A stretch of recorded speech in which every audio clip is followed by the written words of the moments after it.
దేవుని వాక్యంలో యాకోబు పత్రిక 5వ అధ్యాయము 15, 16, 17 వచనాలు మనం చూసినట్లయితే ఆ వచనాలలో కొన్ని విషయాలు కనబడతాయి. ఒకటి విశ్వాస సహితమైన ప్రార్థన, 2 నీతిమంతుని మనస్పూర్వకమైన బలము గల విజ్ఞాపన, 3 ఆసక్తి ప్రార్థన. 3 విషయాలు అక్కడ కనబడతాయి. విశ్వాస సహితమైన ప్రార్థన రోగిని స్వస్థపరచును, ప్రభు అతన్ని లేపును, అతడు పాపములు చేసిన వాడైతే పాప క్షమాపణ నొందును. మీ పాపములు ఒకరితోనొకడు ఒప్పుకొనుడి, మీరు స్వస్థత పొందినట్లు ఒకని కొరకు ఒకరు ప్రార్థన చేయుడి. నీతిమంతుని విజ్ఞాపన మనఃపూర్వకమైనదై బహుబలము గలదై ఉండును. ఏలియా మన వంటి స్వభావము గల మనుష్యుడే. వర్షింపకుండునట్లు అతడు ఆసక్తితో ప్రార్థన చేయగా 3.5 సంవత్సరముల వరకు భూమి మీద వర్షింపలేదు. అతడు మరలా ప్రార్థన చేయగా ఆకాశం వర్షం ఇచ్చెను, భూమి తన ఫలము ఇచ్చెను అని యాకోబు 5వ అధ్యాయం 15 నుండి 17 వచనం వరకు మనం చూస్తాం. ఈ 3 కూడా ఇది తరగతుల వారీగా ఒక వ్యక్తి జీవితంలో కలిగి ఉండేది. విశ్వాస సహితమైన ప్రార్థన జరిగినప్పుడు రోగి స్వస్థపరచబడతాడు, పైన 15వ వచనంలో. అంతేకాదు అతడు ఉన్న పరిస్థితిలో నుంచి లేపబడతాడు. అంతేకాదు అతడు పాపములు చేసిన వాడైతే పాపం నుంచి పాప క్షమాపణ నొందుతాడు అని చెప్పినాడు. ఈ 3 గురించి మాట్లాడుతున్నప్పుడు యాకోబు ఏలియాను గురించి మాట్లాడినాడు. ఏలియాను గురించి మనం గమనిస్తే ఏలియా కర్మేలు పర్వతం మీద 18వ అధ్యాయంలో ఒక ప్రార్థన చేస్తాడు. రాజుల మొదటి గ్రంథము 18వ అధ్యాయము 36వ వచనంలో అస్తమయ నైవేద్యము అర్పించు సమయమున ప్రవక్తయగు ఏలియా దగ్గరకు వచ్చి ఇలాగూ ప్రార్థన చేశాను. యెహోవా, అబ్రహాము, ఇస్సాకు, ఇశ్రాయేలు దేవా, ఇశ్రాయేలుల మధ్య నీవు దేవుడివై ఉన్నావనియు నేను నీ సేవకుడై ఉన్నాననియు ఈ కార్యములన్నీ నీ సెలవు చేత చేసిదరనియు ఈ దినమున కనపరచుము. ఏలియా చేసిన వాటిలో చాలా ప్రాముఖ్యత సంతరించుకుంది అంటే ప్రార్థన. ఇప్పుడు ఏలియా చేసిన ప్రార్థనలో 2 ప్రార్థనలు కూడా మనం గమనిస్తే ఏలియా బ్రతుకు కోసం ప్రార్థన చేశాడా? ఏలియా ఆహారం కోసం ప్రార్థన చేశాడా? ఏలియా నీళ్ళ కోసం ప్రార్థన చేశాడా? ఏలియా కోసం ఏమైనా ఉందా ఆ ప్రార్థనలో? ఏమీ లేదు. మరి దేనికోసం ఉంది? ఏదైతే దేవుడిలో అతని బ్రతుకుందో, దేవుళ్ళో అతనికి దర్శనం ఉందో ఆ జీవితం కొరకు, ఆ దర్శనం కోసం ఆ ప్రార్థన ఉన్నట్లు చూస్తాం. ఈరోజు ఎంతమంది మీ దేవుడు మనకు జీవితం ఇచ్చి బ్రతుకునిచ్చి ఒక ఉద్దేశం కలిగి ఉండి ఏ బ్రతుకుని గురించి కలలు కంటున్నాడో, మన జీవితంలో ఏ బ్రతుకుని గురించి కలలు కంటున్నాడో ఆ బ్రతుకు కోసం ఎంతమంది ఆరాటపడుతున్నాము? నేను దేవునిలో నా బ్రతుకు కోసం నేను అలాంటి ప్రార్థన చేస్తాను. నేను నిజంగా నేను బ్రతుకుతున్న బ్రతుకు క్రీస్తు యేసునందు ఉన్నటువంటిది అయితే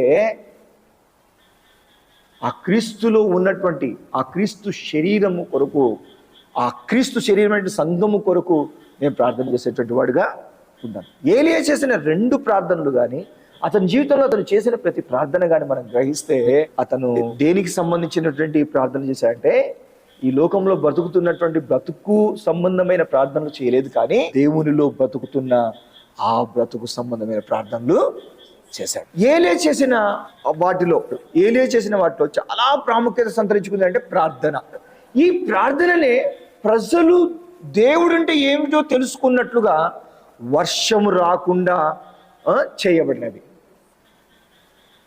ప్రజలకు దేవుడు యొక్క అవసరత ఎంతో, దేవుడు ఏమై ఉన్నాడో తెలపడం కొరకు ఏలియా ఏం చేసినంట? వర్షము రాకుండా ప్రార్థన చేసినంట. 18వ వచనంలో యాకోబు పత్రిక 5వ అధ్యాయం 18వ వచనంలో చూస్తాం. అతడు ఆసక్తి కలిగి వర్షము రాకూడదని ప్రార్థన చేశాడంట. చూసారా? ఆ ప్రార్థనను మనం చూసినట్లయితే అది విశ్వాస సహితమైన ప్రార్థన. దేవుడు ఏలియాని గురించి ఏమనుకున్నాడు, దేవుడు ఏలియా జీవితం పట్ల ఏ ఉద్దేశాన్ని కలిగి ఉన్నాడో, ఏలియాకు ఏ దర్శనం ఇచ్చినాడో, ఏ దేవుని కార్యాలు జరగాలని చెప్పని దేవుడు ఏలియాని నిలబెట్టుకున్నాడో ఆ దేవుని కార్యాల కొరకు ప్రార్థన చేస్తున్నాడు. అదే మనం ప్రార్థన చేస్తామనుకోండి, మన జ్ఞానంతో మనం ప్రార్థన చేస్తాం. మనం ప్రార్థన చేసామనుకోండి, మన అవసరత చేత, మన అవసరత సహితమైన ప్రార్థన కాదు ఉంటుంది. ఇంకా మనము ఇతరుల మేలును ఉద్దేశించినటువంటి వారముగా, ఇతరుల మేలు కోరికైనటువంటి ప్రార్థనగా ఆ ప్రార్థన, మనం చేసిన ప్రార్థన ఉంటుంది. అయితే ఏలియా చేసిన ప్రార్థన విశ్వాస సహితమైన ప్రార్థన.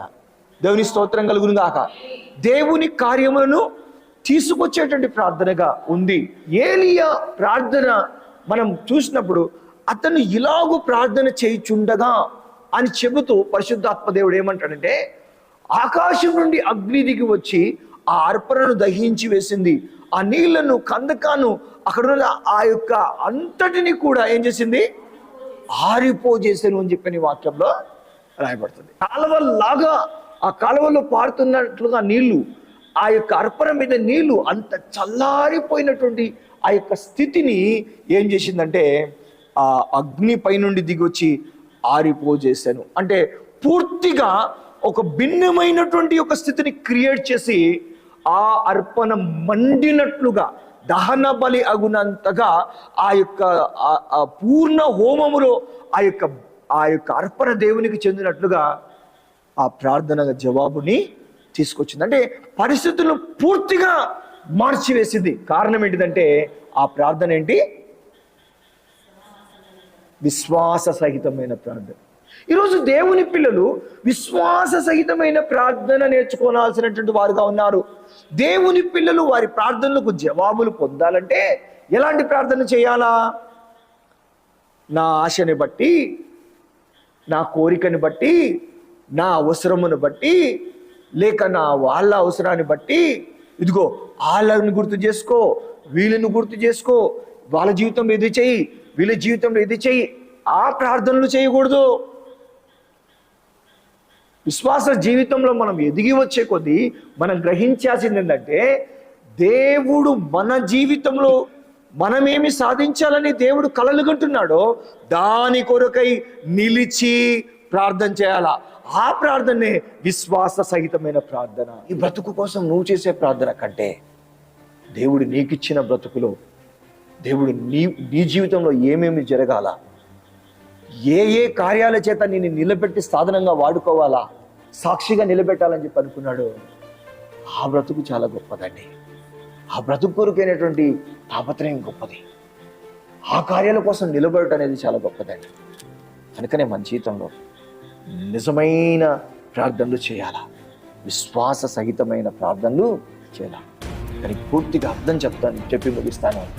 దేవుడు ఎలాంటి ప్రార్థనలు చేయాలని కోరుకున్నాడో, ఎలాంటి కార్యాలు తాను చేయను ఉద్దేశించి నీ గుండెలో ఆ యొక్క భారం పెట్టి నీ నోట్లో నుంచి ఆ ప్రార్థన వినాలని అనుకున్నాడో, నీ పెదవులు గుండా ఆ ప్రార్థన ఆయన చేరాలనుకున్నాడో, అట్లాంటి ప్రార్థన నువ్వు చేయడమే విశ్వాస సహితమైన ప్రార్థన.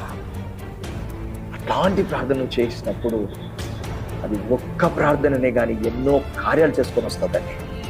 ఒక్క ప్రార్థనేనండి ఎన్నో కార్యాలు, ఎన్ని రంగాలలో నీకు విజయం వస్తుందండి. ఎప్పుడైతే నువ్వు విశ్వాసహితమైన ప్రార్థన చేస్తావో, నువ్వు ఊహించని వైపు నుంచి కూడా నీకు జయం ఎదురొస్తాయి. నువ్వు అసలు ఎక్స్పెక్ట్ చేయండి కూడా నీ జీవితంలో నువ్వు చూసుకోగలుగుతావు. అట్లాంటి ప్రార్థన మనం చేసేటట్టు మార్పు రావాలా. ఎంత ఎదుర్కొనబడితే అంత మొండిగా ముందుకు వెళ్ళాలి. ఎంత పోరాటం వస్తే అంత కసితో నిలబడాలి.